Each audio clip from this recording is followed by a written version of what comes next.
چھوٹے بالوں میں پونی بنائے، وہ پہلوؤں میں ہاتھ رکھی تفتیشی نظروں سے انہیں دیکھ رہی تھی۔ ایئر رنگز دکھائیں مجھے، کینیڈا سے حکم آیا۔ ماں نے چہرہ ترچھا کر کے ایک کان دکھایا۔ ماہی نے ماتھے کو چھوا۔ اف ماں، یہ کیا 1910 والے کالے کانٹے پہن لیے ہیں؟ وہ گرے سٹونز والے ٹاپس کہاں رکھے ہیں جو میں لبرٹی سے لائی تھی؟ کہاں رکھے ہیں؟ ماں سر جھکائے اپنی جیولری باکس میں ڈھونڈنے لگی۔ ماہی کا حکم وہ نہیں ٹالا کرتی تھی۔ جیولری باکس کا سب سے نچلا خانہ دیکھے، ماہی کو یاد تھا۔ اسے ماں کی ہر چیز یاد رہتی تھی۔ ٹاپس وہیں رکھے ہیں۔ ماں نے انہیں نکال کے اونچا کیا۔ کیا واقعی بہت حسین تھے۔ سونے کے کانٹے دار کے کانٹے اتار کے انہیں کانوں میں پہنا تو چہرے کا وقار مزید بڑھ گیا۔ اچھا بتاؤ شال کون سی لوں؟ اپنی سمجھدار بیٹی سے پوچھ رہی تھی۔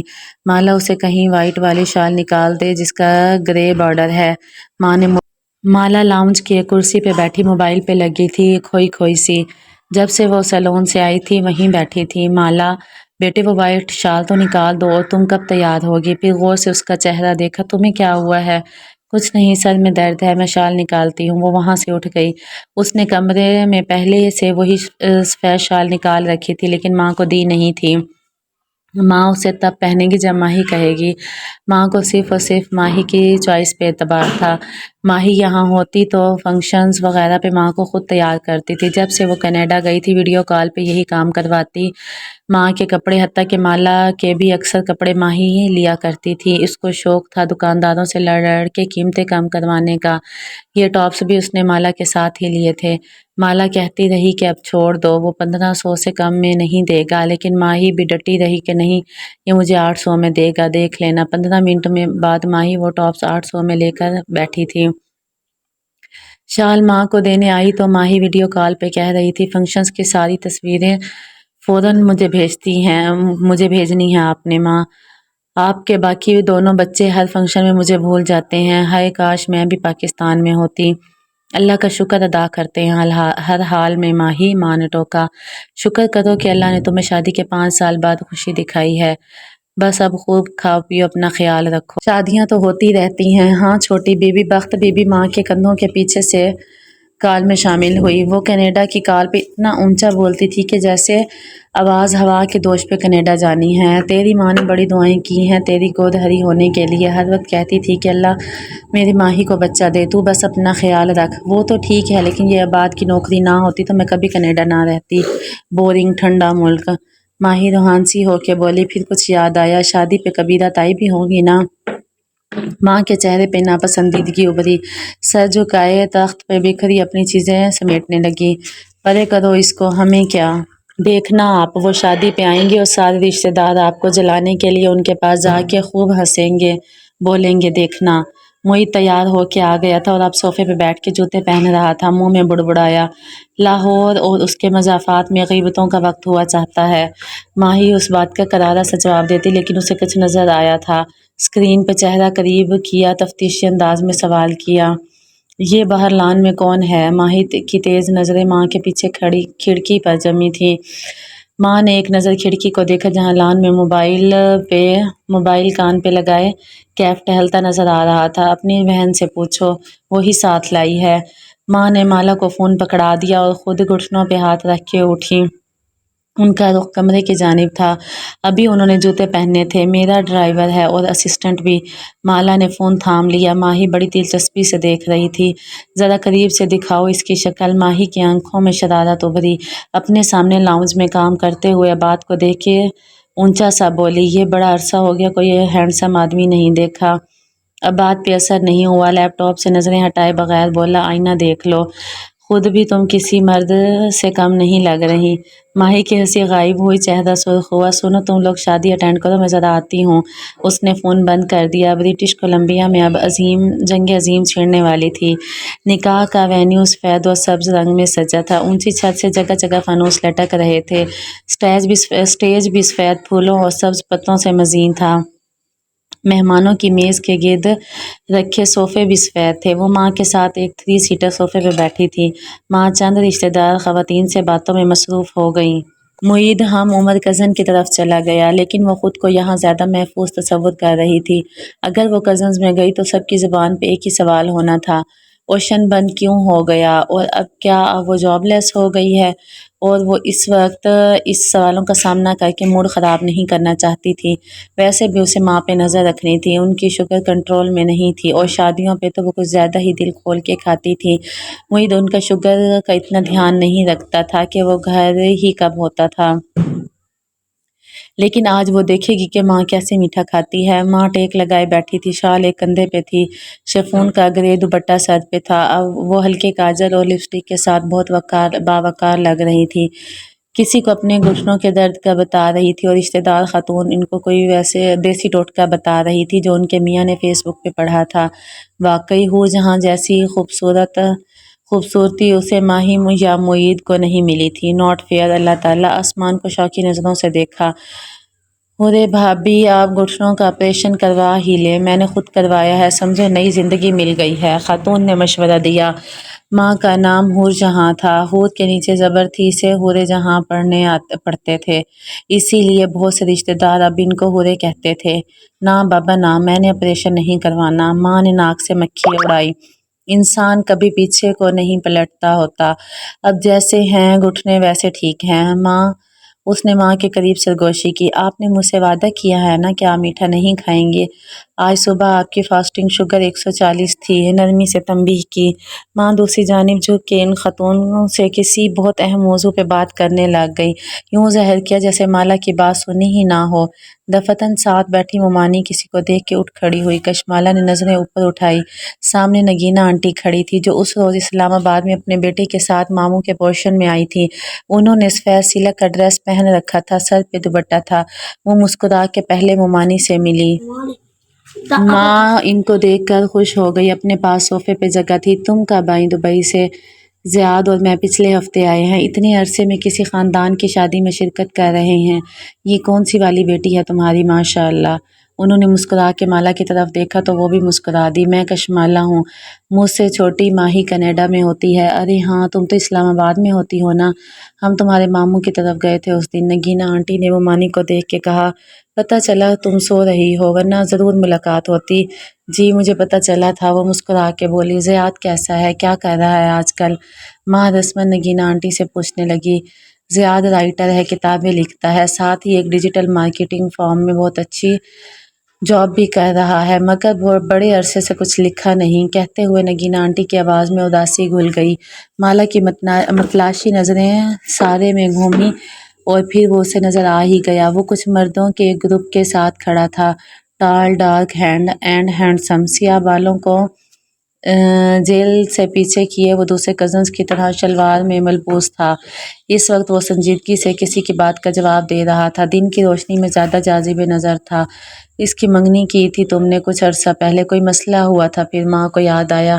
بظاہر دوسری طرف دیکھتی کشمالہ کے کان کھڑے ہو گئے۔ بس بھابی کیا بتاؤں، اس کی منگیتر کی ایکسیڈنٹ میں ڈیتھ ہو گئی تھی۔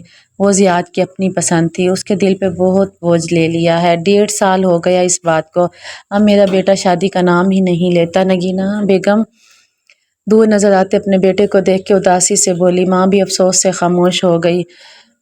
حورے بھابی آپ اتنی نیک ہیں۔ انہوں نے ماں کے گھٹنے پہ ہاتھ رکھا۔ آپ میرے زیاد کے لیے دعا کیا کریں کہ وہ اس ٹراما سے باہر نکل آئے اور نئی زندگی شروع کرے۔ کیوں نہیں نگینہ، میں ضرور دعا کروں گی، ماں نے خلوص دل سے کہا۔ ایک بلند آواز کانوں میں پڑی تو کشمالہ نے چونک کے نظریں گھمائیں۔ سبزہ زار کے انٹرنس پہ ایک اونچا نسوانی قہقہ گونجا تھا۔ یہ اس بات کا غماز تھا کہ کبیرہ بیگم پہنچ چکی ہیں۔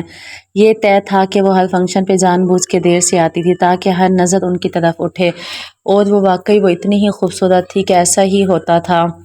آج بھی وہ انٹرنس پہ چند خواتین کے جھمگھٹے میں کھڑی اونچے قہقہے لگاتے ہوئے سب کی توجہ کو گھیر رہی تھی۔ نیلے رنگ کے سلیو لیس ساڑی میں ملبوس تھی، کانوں اور گردن میں چمکتے ہوئے ڈائمنڈز پہن رکھے تھے، بال بوائے کٹ میں کٹے تھے، اگر لمبے رکھتی تو زیادہ خوبصورت لگتی، لیکن وہ جانتی تھی تائی یہ بال چھوٹے کیوں رکھتی ہیں، اس کی بھی ایک مضحکہ خیز سی وجہ تھی۔ اب وہ چلتی ہوئی باری باری مہمانوں سے ملتی جا رہی تھی، اپنی طرف بڑھتے ہوئے ہاتھوں کو غرور سے ذرا سا ملا کے چھوڑ دیتی۔ مومانی ان کے رشتہ داروں میں سے تھی جن کی کبیرہ تائی سے بہت بنتی تھی۔ وہ ان کو دیکھ کے اٹھ کھڑی ہوئی اور نگینہ سے بولی، آپ نے نہیں ملنا کبیرہ سے؟ نہیں تابندہ، میرا کبیرہ سے کوئی رشتہ نہیں، البتہ میرا حور جہاں بھابھی سے رشتہ ہے۔ اگر کبیرہ حور جہاں بھابھی سے ملنے خود نہیں آ سکتی تو میں کیوں جا کے اس سے ملوں؟ پھر چہرہ موڑ کے ماں کو دیکھا۔ ہاں تو آپ کہہ رہی تھی، سادہ دو ٹوک انداز۔ ممانی پہ تو گھڑوں پانی پڑ گیا۔ کشمالہ اندر ہی اندر مسکرا دی۔ کوئی تو رشتہ دار تھا جو ماں کا ساتھ دے رہا تھا، ورنہ سب کبیرہ کی دولت کی چمک دمک سے اتنے متاثر تھے کہ اس کے گرد مکھیوں کی طرح بھنبھناتے تھے۔ ماہی کے میسیجز آ رہے تھے، تصویریں بھیجو۔ اس کے فون کی بیٹری کم تھی اور وہ بیٹری پیک کار میں بھول آئی تھی۔ اس نے کیف کو کال کی، اسے بیٹری پیک لانے کو کہا۔ کیف جب سفید پھولوں سے سجے وسیع ہال میں آیا تو وہ اسے سامنے ہی نظر آ گئی۔ صوفوں پہ خواتین کے ایک گروپ میں بیٹھی وہ ٹانگ پہ ٹانگ جمائے بس مسکراتے ہوئے سب کی باتیں سن رہی تھی۔ اس نے آف وائٹ کامدار ڈریس پہن رکھا تھا، بال چہرے کی ایک طرف ڈالے ہوئے تھے، کانوں میں بڑے بڑے سلور جھمکے نظر آ رہے تھے۔ اس کا چہرہ سادہ تھا، جلد اعتبار کرنے والا۔ آنکھیں ذہین تھی لیکن چلاک نہ تھی، ایسی آنکھیں جو مہربان ہوتی ہیں، شک نہیں کرتی، انتقام نہیں لیتی، وہ لوگوں کی اچھائی پہ نظر رکھتی ہیں، اور وہ ایسی لڑکی کو دھوکہ دے رہا تھا۔ کیف کے چہرے پہ کرب ابھرا، اس کا دل برا ہونے لگا۔ ایک لمحے کے لیے اس کا دل چاہا کہ وہ اسے ایک کونے میں لے جائے، اس کو بتائے کہ اس سے بڑی غلطی ہو گئی تھی۔ وہ جھوٹ اور دھوکے کے ساتھ مالا کی زندگی میں شامل ہوا تھا، اب بھی وقت تھا، وہ سب کچھ کلیئر کر سکتا تھا، اس سے معافی مانگ سکتا تھا۔ وہ اس مہربان لڑکی کو بتانا چاہتا تھا کہ کسی کے پاس اس کی تصویر ہے، وہ اسے نقصان پہنچانا چاہتا ہے، اور وہ کوئی عام شخص نہیں ہے، وہ ایک سائیکوپیتھ ہے۔ عام شخص ایسی البم نہیں بناتا۔ مالا نے اسے دیکھ لیا تھا، وہ صوفے سے اٹھ کر اس کی طرف آ گئی۔ کیف نے بیٹری پیک اس کی طرف بڑھا دیا، بولا کچھ نہیں، وہ یہ سب اسے نہیں بتا سکتا تھا، اس کی اپنی مجبوریاں تھیں۔ سچ بولنا جھوٹ بولنے سے زیادہ تکلیف دہ تھا۔ تھینک یو کیف، وہ بیٹری پیک پکڑتے ہوئے مسکرائی۔ وہ دونوں ایک پھولدار ستون کے ساتھ آمنے سامنے کھڑے تھے۔ میں سیلون گیا تھا، میں نے آپ کا نام نہیں لیا۔ جم کے کیمرے کا رزلٹ بہت مدھم تھا۔ آپ کے بتائے حلیے کا شخص لفٹ میں سوار ہوا تھا اور واپس جم میں ہی اتر گیا تھا، لیکن اس کی شکل واضح نہیں تھی۔ میں نے فوٹیج آپ کو ای میل کی ہے۔ کیا فائدہ، میں اس کو نہیں پہچانتی تھی۔ آیو شور آپ کسی ماہی فرید کو نہیں جانتی؟ اس نے لہجے کو سرسری سا بنایا۔ کشمالہ نے کندھے اچکا دیے۔ جو آج ہوا ہے وہ اچھا نہیں ہوا، یہ دوبارہ بھی ہو سکتا ہے۔ پولیس تک آپ جانا نہیں چاہتی، اس لیے آئندہ آپ میرے بغیر کہیں نہیں جائیں گی، میں قریب رہوں گا۔ کیف اسے غور سے دیکھتے ہوئے کہنے لگا، لیکن مجھے لگ رہا ہے کہ آپ نے مجھے سب کچھ نہیں بتایا کہ آپ پولیس تک کیوں نہیں جانا چاہتی۔ یہ کچھ ہے جو آپ مجھ سے تعاقب کار کے بارے میں جانتی ہیں۔ آواز دھیمی کی۔ دیکھیں، میں آپ کا باڈی گارڈ ہوں، آپ کو مجھ پر اعتبار کرنا ہوگا۔ اگر آپ کچھ بھی اور جانتی ہیں تو مجھے بتا دیں، کچھ ایسا جو ابھی تک آپ نے مجھے نہیں بتایا۔ وہ چند لمحے اسے دیکھتی رہی، پھر ایک قدم آگے ہوئی۔ فنکشن کے شور اور ہنگامے میں ان کی آواز دور تک نہیں جا سکتی تھی۔ کشمالہ نے آواز سرگوشی میں بدل دی۔ میں صرف اتنا جانتی ہوں کہ ایک آدمی کے پاس میری تصویر ہے، اس تصویر کی بیک پہ لکھا ہے حور جہاں کی بیٹی کشمالہ، اور وہ آدمی مجھے نقصان پہنچانا چاہتا ہے۔ کشمالہ سرگوشی کر کے پیچھے ہو گئی اور کیف کے لیے ایک دم ساری دنیا برف ہو گئی۔ وہ جہاں تھا وہیں جم گیا، ٹھنڈا اور ساکت۔ آپ یہ کیسے جانتی ہیں، اور کون آدمی ہے وہ؟ بدقت بول پایا۔ کشمالہ گردن موڑ کے دوسری جانب دیکھنے لگی۔ میں اس سے زیادہ کچھ نہیں جانتی۔ وہ واپس صوفوں کی طرف چلی گئی۔ وہ برف کا مجسمہ بنے وہیں کھڑا رہ گیا۔ وہ کس کھیل کا حصہ بن گیا تھا؟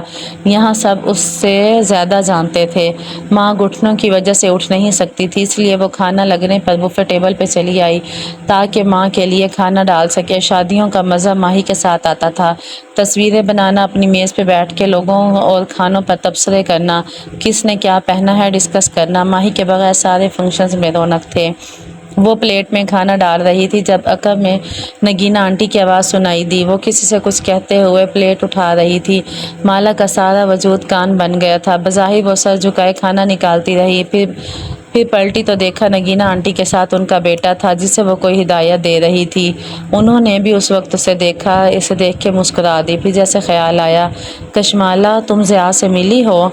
اس نے ضیاء کو دیکھا اور ضیاء نے اس کو۔ یہ وہی تھا، بھورے کرتے والا، ٹال، ڈارک اینڈ ہینڈسم۔ چہرے پہ سادگی اور مسکراہٹ تھی۔ ایک تو کچھ مردوں کو اتنا اچھا لگنے کی اجازت نہیں ہونی چاہیے۔ بظاہر رسمی انداز میں مسکرائی۔ کیسے ہیں آپ؟ خوشی ہوئی آپ سے مل کے۔ مجھے بھی۔ پھر ماں کو دیکھا، ہم انہی کے گھر گئے تھے نا، جیسے یاد کروایا۔ وہ آہستہ بولتا تھا، نرمی اور شائستگی سے۔ وہ ان کے ماموں کا گھر تھا، لیکن کشمالہ وہیں رہتی ہے۔ زیاد نے ہوں کہہ کے سر ہلا دیا۔ گفتگو دم توڑ گئی۔ وہاں کھڑا رہنا آکورڈ لگتا تھا۔ وہ ان سے معذرت کر کے ماں کی پلیٹ لیے میز پر واپس آ گئی۔ کھانا کھل چکا تھا اور سب اس وقت کھانے میں مگن تھے۔ اس نے ماں کے سامنے پلیٹ رکھی۔ انہوں نے ایک اچٹتی نگاہ پلیٹ میں موجود لوازمات پہ ڈالی، جیسے دلچسپی نہ ہو۔ پھر چہرہ ادھر ادھر گھمایا۔ کیف ابھی تک وہیں کھڑا تھا۔ ماں نے اسے دور سے اشارہ کیا، لڑکے ادھر آؤ۔ دھکم سے 2 انگلیوں سے بلایا۔ کیف فوراً اس کی طرف آیا۔ پہلے بتاؤ تم کون ہو؟ اس نے تمہیں کہیں دیکھا ہے؟ میں نے تمہیں کہیں دیکھا ہے؟ ماں نے سر سے پیر تک اسے گھورا۔ کیف نے بے اختیار مالا کو دیکھا، پھر ماں کو۔ میں کشمالہ بی بی کا ڈرائیور ہوں، کیف جمال۔ جو بھی ہو، وہ پیچھے دیکھو ٹیبل، وہ یہ سفید رنگ کی کیا چیز رکھی ہے؟ وہ سفید رنگ کی چیز ڈیزرٹ ہے ماں، اور آپ وہ نہیں کھا سکتی، وہ دھیمی مگر سخت آواز میں بولی۔ ماں نے اسے گھور کے دیکھا، میری ماں نہ بنو۔ پھر انہوں نے خوشگمین نظروں سے کیف کو دیکھا، جاؤ جا کر لے آؤ۔ اس نے فوراً کشمالہ کو دیکھا، جس نے نفی میں گردن ہلائی۔ کیف نے ماں کو دیکھا، وہ اب کے سختی سے بولی، آواز نہیں آئی، لے کر آؤ۔ جی اوکے۔ وہ فوراً سے پلٹ گیا۔ کشمالہ نے افسوس سے نفی میں سر ہلا دیا۔ ماں آپ کو شوگر ہے، یاد ہے نا؟ نہ کریں ایسے۔ ماں نے تو یوں ظاہر کیا جیسے سنا ہی نہیں ہے۔ کیف نے ڈش سامنے لا کے سرو کی تو انہوں نے جی بھر کے ڈیزرٹ نکالا۔ اچھا تھوڑا کم کر دیں۔ اس نے ان کے ہاتھ سے پیالے کی طرف بڑھایا تو ماں نے اس کا ہاتھ پہ چمچہ مارا۔ میں نے کہا نا میری ماں نہ بنو، جاؤ یہاں سے۔ وہ خفگی سے اٹھ گئی، پھر کیف کی طرف آئی، غصے سے اسے دیکھا۔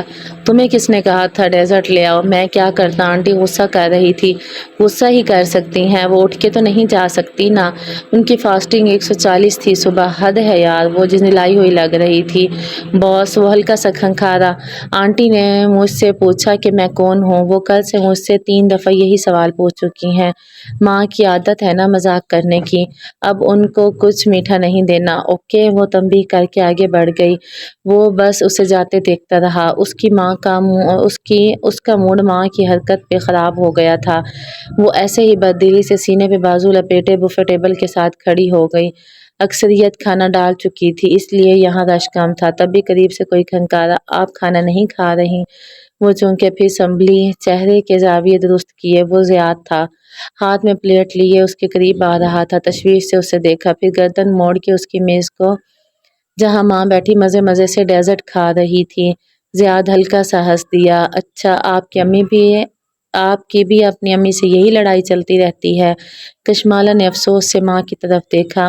میں ان کے گھٹنے کی سرجری نہیں کروانا چاہتی۔ میں ان کے گھٹنے کی سرجری کروانا چاہتی ہوں۔ شوگر کنٹرول نہیں ہوگی تو سرجری کیسے ہوگی؟ اس کا ایک حل ہے، وہ سنجیدگی سے بولا، پھر اپنی پلیٹ اس کی طرف بڑھائی۔ 2 منٹ یہ پکڑیں۔ کشمالہ نے ناسمجھی کے انداز میں پلیٹ پکڑی۔ زیاد گھوم کے بفے ٹیبل کی دوسری طرف گیا، ایک پیالہ چمچ اٹھایا اور واپس آیا۔ اب وہ ڈش سے ڈیزرٹ پیالے میں نکال رہا تھا۔ وہ مسکرا دی۔ اس کا حل یہ ہے کہ آپ پریشان نہ ہوں اور کچھ کھا لیں۔ وہ پیالہ لے کر مسکراتا ہوا اس کے سامنے آیا۔ اسے پیالہ تھمایا اور اپنی پلیٹ واپس لے لی۔ تھینک یو، مگر میں میٹھا نہیں کھاتی۔ اس نے پیالہ رکھا نہیں پکڑے کھڑی رہی، لیکن اسے ڈیزرٹ نہیں پسند تھا، سو یہ طے تھا کہ وہ نہیں کھائے گی۔ اچھا، وہ حیران ہوا، اپنی پلیٹ سے چاولوں کا چمچ بھرا۔ اس دن تو آپ ٹیرس پہ براؤنیز کھا رہی تھی۔ اف، اس نے دیکھ لیا تھا؟ اچھا، مجھے یاد نہیں۔ کندھے بے نیازی سے اچکا دیے، پھر بات بدلنے کو بولی، آپ کیا لکھ رہے ہیں آج کل؟ زیاد نے گہری سانس لے کر سر جھکا دیا۔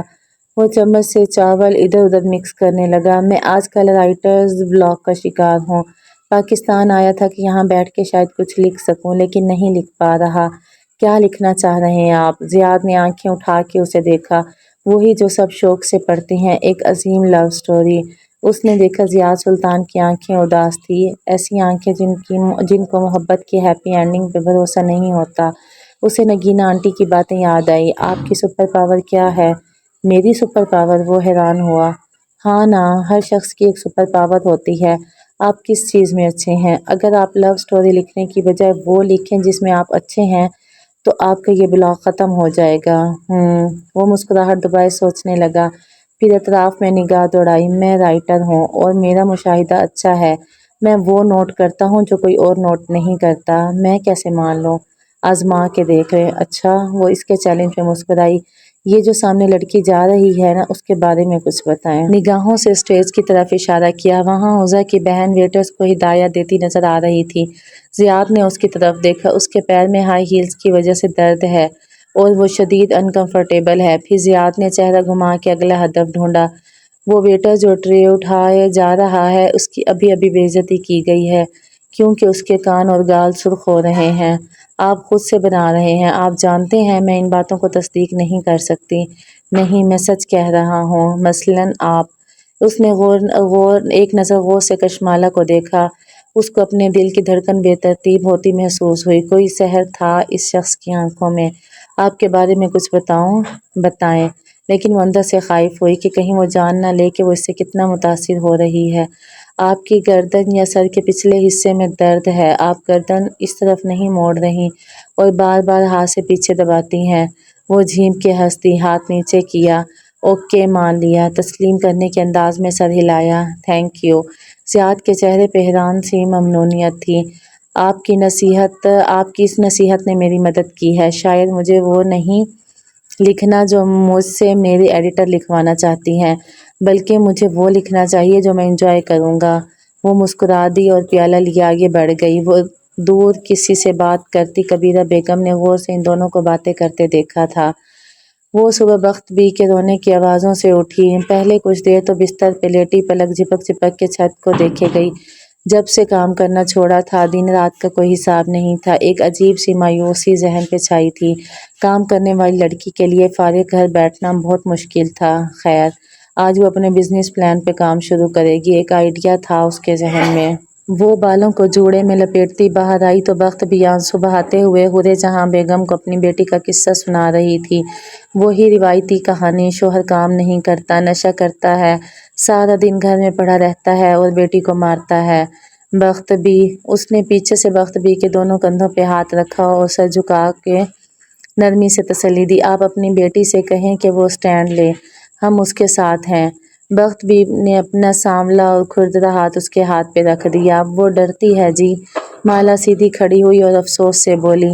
واقعی، وہ بھی کیسے اسٹینڈ لے؟ جب تک عورت کے پاس تعلیم اور مالی خود مختاری نہیں ہوگی، تب تک وہ ایسے ہی پٹتی رہے گی۔ مالا ٹھیک کہہ رہی ہے بختو۔ ماں کے ماتھے پہ بل تھے اور وہ وجود میں جلال آیا ہوا تھا۔ وہ گود میں سبزیوں کی پرات رکھے تخت پہ بیٹھی تھی، چھری والا ہاتھ اونچا کر کے بولی۔ بیٹیوں کی طرح پالا ہے میں نے نسیم کو، اسے کہو میرے پاس آ جائے۔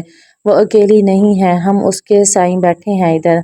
وہ کچن میں آئی تو ڈرٹی کچن کی طرف کھلتا دروازہ نیم وا تھا۔ کیف وہاں کافی بناتا نظر آ رہا تھا۔ آہٹ پہ پلٹا اور اسے وہاں کھڑے دیکھا۔ وہ خوابیدہ آنکھیں لیے بالوں کا گول مول جوڑا بنائے ہوئے تھی۔ رات والا میک اپ اتارنے کے باوجود آنکھوں کے گرد ہلکی سی سیاہی تھی۔ کافی بناؤں آپ کی؟ وہ نظریں موڑ کے دوسری طرف پلٹ گیا۔ ہاں پلیز۔ توقف کیا اور آواز آہستہ کی۔ پھر کچھ نکلا لائٹر سے؟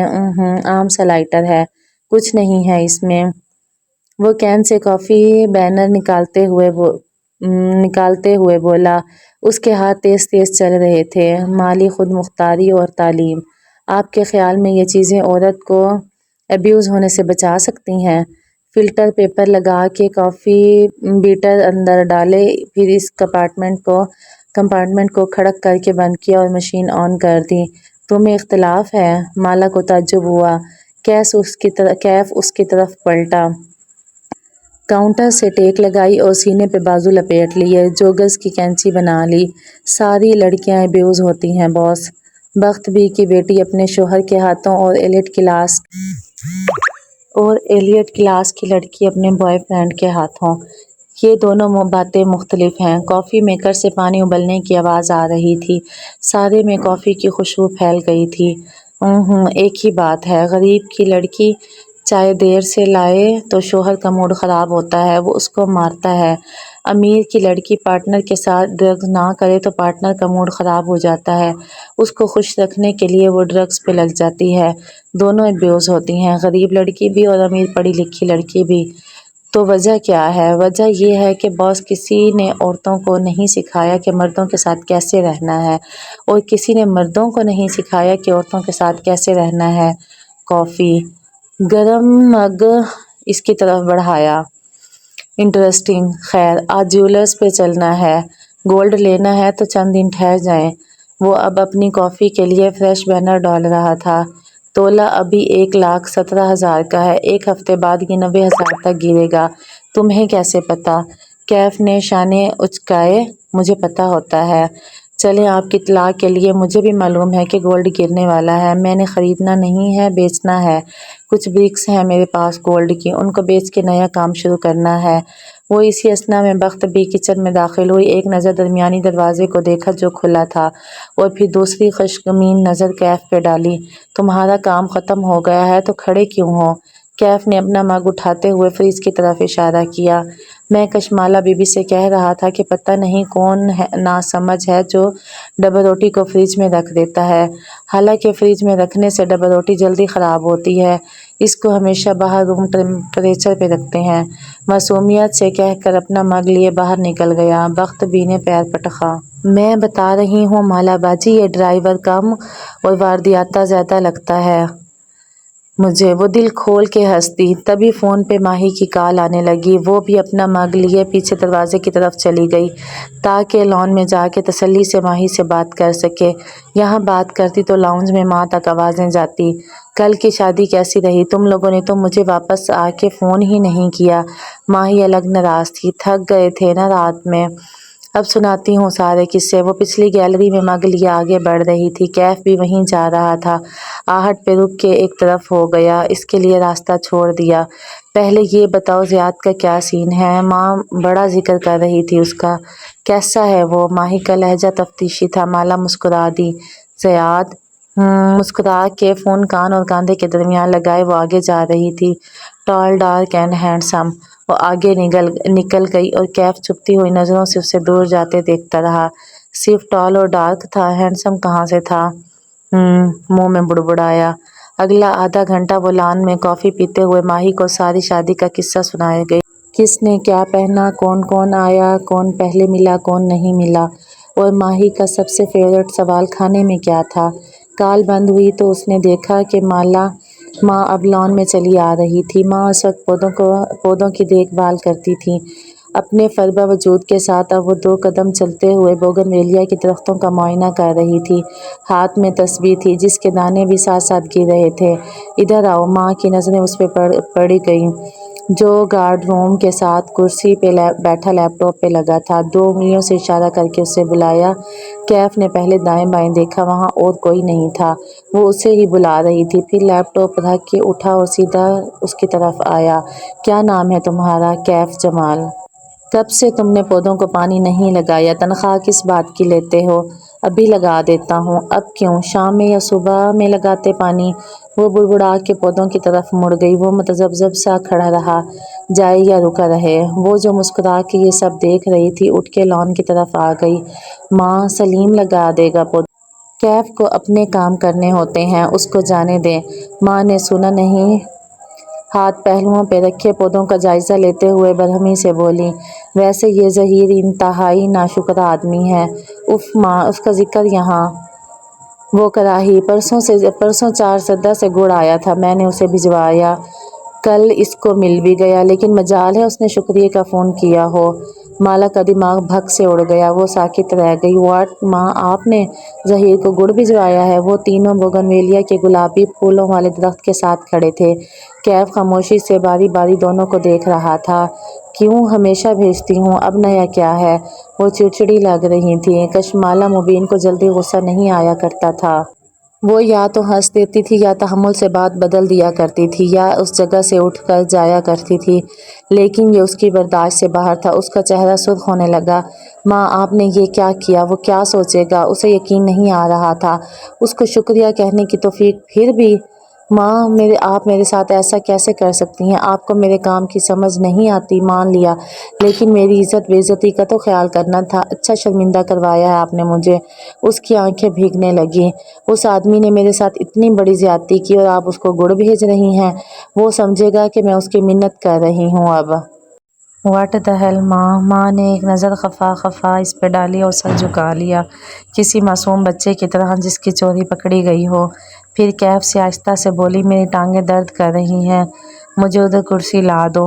مالا پیر پٹک کر اندر چلی گئی۔ کمرے میں آ کے اس نے دروازہ بند کر دیا اور وہ جو اتنے دنوں سے آنسو رکے ہوئے تھے ایک دم بہنے لگے۔ بے روزگاری کا احساس، بیکار ہونے کا گلٹ، تاریک نظر آتا مستقبل، راکھ ہوا کیریئر۔ وہ اتنے سالوں سے اپنا کماتی اور خرچ کرتی آئی تھی، وہ کسی پہ بوجھ نہیں تھی، لیکن اگر اس کا نیا کام نہ چلے تو وہ اپنے بلز خود نہیں بھر سکے گی۔ کیسی بے بسی ہوگی یہ۔ سب کچھ ایک دم سے حواسوں پہ سوار ہوا تھا۔ وہ بیڈ پہ بیٹھی روتی رہی۔ ماں کو کبھی اس کے کام کی سمجھ نہیں آتی تھی، بس معید کی ڈاکٹری ان کو کوئی کام لگتا تھا، باقی مالا اور ماہی کی پڑھائی تو بس شغل تھی جیسے۔ اسے ماں پہ بیک وقت غصہ بھی آ رہا تھا اور اپنی بے بسی پہ رونا بھی۔ ماں کے ساتھ مسئلہ کیا ہے؟ خواہ مخواہ ان کو سب کی سوغاتیں بھیج کے اچھا بننے کا شوق تھا۔ وہ اٹھی اور اپنا بیگ پیک کرنے لگی۔ وہ آج ہی اسلام آباد واپس جا رہی تھی، بس یہ طے تھا۔ کیف کی کال آ رہی تھی، اس نے غصے میں کاٹ دی۔ وہ دوبارہ کال کرنے لگا۔ اس نے جھنجھلا کے کال اٹھائی، باہر آئیں، آپ سے بات کرنی ہے۔ اس کا لہجہ سنجیدہ تھا۔ اس نے آنسو رگڑ کے پونچھ ڈالے، آج یہ بھی اس سے کچھ سنے گا۔ وہ باہر آئی تو ماں لان میں کرسی پہ بیٹھی تھی، سر جھکائے موبائل پہ بٹن دبا رہی تھی۔ وہ ان کو نظر انداز کر کے پورچ کی طرف آ گئی، جہاں اوپر جانے کا بیرونی زینہ بھی تھا۔ وہاں کیف کھڑا تھا، ریلنگ سے ٹیک لگائے، ایک جوگر زمین پر اور ایک جوگر اوپری زینے پہ رکھے، سینے پہ بازو لپیٹے وہ اس کا منتظر تھا۔ ادھر آ کے بیٹھیں اور میری بات سنیں۔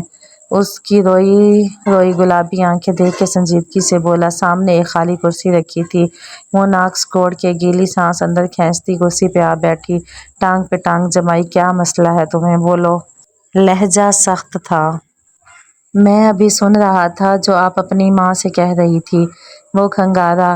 کشمالہ کے ماتھے پہ شکنیں ابھری۔ کیف، تم اپنے کان اور منہ بند کرنا سیکھو۔ مجھے بالکل پسند نہیں ہے کہ تم میری گھر کی باتیں سنو اور ان پہ تبصرہ کرو۔ وہ سنجیدگی سے اسے دیکھے گیا، پھر بولا تو آواز آہستہ تھی، اپریل میں گڑ نہیں ہوتا کشمالہ بی بی، 4 سدہ کا گڑ سیزن مارچ میں ختم ہو جاتا ہے۔ وہ ایک دم بالکل ٹھہر گئی، ساکن، ہوا رک گئی، شاید اس کا سانس بھی۔ میں نے سلیم سے پوچھا ہے، فروری کے بعد 4 سدہ سے کوئی گڑ نہیں آیا، نہ آنٹی نے کسی کو بھیجا ہے۔ وہ اس کی آنکھوں کو بغور دیکھتے ہوئے کہہ رہا تھا، اور تب اسے یاد آیا ماں نے ظہیر کو جنوری میں گڑ بھیجا تھا اور اس نے شکریہ کا فون نہیں کیا تھا۔ کیف پہلے زینے پہ بیٹھ گیا اور سنجیدگی سے اسے دیکھتے ہوئے بات جاری رکھی۔ آنٹی نے مجھ سے 4 دفعہ پوچھا ہے کہ میں کون ہوں۔ وہ اپنی بات بار بار دہراتی ہیں اور چیزیں بھول رہی ہیں، ان کے ذہن میں نئی یادداشتیں نہیں بن رہی، یا شاید وہ وقت کا حساب کھو رہی ہیں۔ پورچ کی فضا بالکل ساکن تھی، نہ وہاں پھولوں کی خوشبو تھی نہ پودوں کا سبزہ، ہر شے کو زوال آ گیا تھا۔ کشمالہ، اس کی آنکھوں میں دیکھتے ہوئے وہ ٹھہر ٹھہر کے بولا، آپ کی ماں بیمار ہے؟ اس کا چہرہ سفید پڑتا گیا، جیسے کسی برفانی رات میں گھر سے باہر گم ہو جانے والے کا ہوتا ہے۔ نہ جان تھی نہ سانس تھی۔ وہ کسی خواب کی سی کیفیت میں اٹھی، قدم من بھر کے ہو رہے تھے۔ یونیورسٹی، کالج، کتابیں سب یہ سکھاتی ہیں کہ کامیاب کیسے ہونا ہے، کوئی یہ کیوں نہیں سکھاتا کہ ناکام کیسے ہونا ہے۔ وہ گھاس پہ قدم اٹھاتی لان چیئرز کی طرف بڑھ گئی۔ ماں وہاں اکیلی بیٹھی ہوئی تھی، سر جھکائے موبائل پہ لگی تھی۔ کوئی یہ کیوں نہیں سکھاتا کہ جاب چلی جائے تو کیا کرو گے، ناکام ہو جاؤ گے تو کیا کرو گے۔ ماں کے ماتھے پہ پسینہ آیا ہوا تھا، جسے وہ دوپٹے کے کنارے سے پونچھ رہی تھی۔ دل ٹوٹے گا تو کیا کرو گے، مستقبل تاریک نظر آئے گا تو کیسے آگے بڑھو گے۔ وہ ان کے ساتھ کرسی پہ بیٹھی اور غور سے ان کا چہرہ دیکھا۔ وہ خوبصورت باوقار چہرہ آج بوڑھا لگ رہا تھا، جھریاں بڑھ گئی تھیں، بائیں جانب سے ہونٹوں کے قریب کی جلد لٹک سی گئی تھی۔ کوئی یہ کیوں نہیں سکھاتا کہ ماں بیمار ہو جائے گی تو کیا کرو گے۔ وہ شاید ماہی کو میسج لکھ رہی تھی، آہستہ آہستہ ٹائپ کرتی تھی۔ مالا نے نرمی سے انگلیوں کی پشت سے ان کے گال پہ پھیری، انہوں نے چونک کے اسے دیکھا۔ ماں، اس نے گیلی آواز میں پکارا، آپ نے ظہیر کو گڑ بھیجا تھا؟ میں نے نہیں تو۔ انہوں نے حیرت سے نفی میں دائیں بائیں سر ہلایا۔ اس حرکت میں ایک بے بسی سی معصومیت تھی، آنکھوں میں کچھ کھوئے کھوئے سے ہونے کا احساس تھا۔ گڑ تو سردیوں میں ہوتا ہے مالا، وہ نرمی سے ان کے چہرے پہ انگلیوں کی پشت پھیر گئی۔ کچھ مختلف سا تھا ان کے چہرے میں۔ کوئی یہ کیوں نہیں سکھاتا کہ ماں بیمار ہو جائے گی تو کیا کرو گے؟ مگر کشمالہ مبین کو معلوم تھا کہ اس نے کیا کرنا ہے۔ وہ حورِ جہاں کی بیٹی تھی، اس کے راستے متعین ہو چکے تھے۔ ہم اسلام آباد واپس نہیں جا رہے، میں یہیں رہوں گی۔ وہ سیڑھیوں کے ساتھ کھڑا تھا جب وہ اس کے پاس آئی اور اپنا فیصلہ سنایا۔ تم جانا چاہو تو تمہاری مرضی ہے، میں کسی اور کا بندوبست کر لوں گی۔ جو فیصلہ 5 برس میں نہیں ہو سکا وہ 5 منٹ میں ہو گیا تھا۔ میں کہیں نہیں جا رہا، میرے گھر میں کوئی ایسا نہیں ہے جو مجھے مس کرے۔ میں نے جو وعدہ آپ سے کیا ہے وہ میں پورا کروں گا۔ میں یہیں ہوں آپ کے ساتھ۔ کیف کو دیکھتی اس کی آنکھیں بھیگنے لگی۔ اس نے بس اس بات میں سر ہلا دیا اور واپس مڑ گئی۔ اس کی انگلیاں ماہی کو میسج لکھ رہی تھی، وہ میسج جو کوئی انسان اپنے ماں باپ کے بارے میں نہیں پڑھنا چاہتا۔ ماہی، ماں بیمار ہے، ان کے ساتھ کوئی مسئلہ ہے، شاید الزائمر۔ تم پاکستان آ جاؤ فوراً۔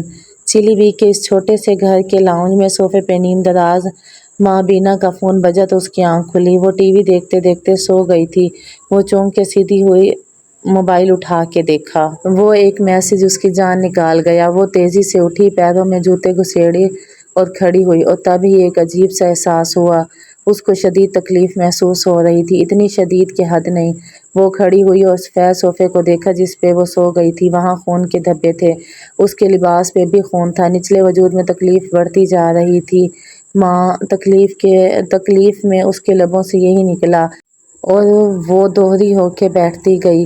اور پھر دوسرا احساس زیادہ جان لیوا تھا، میرا بچہ۔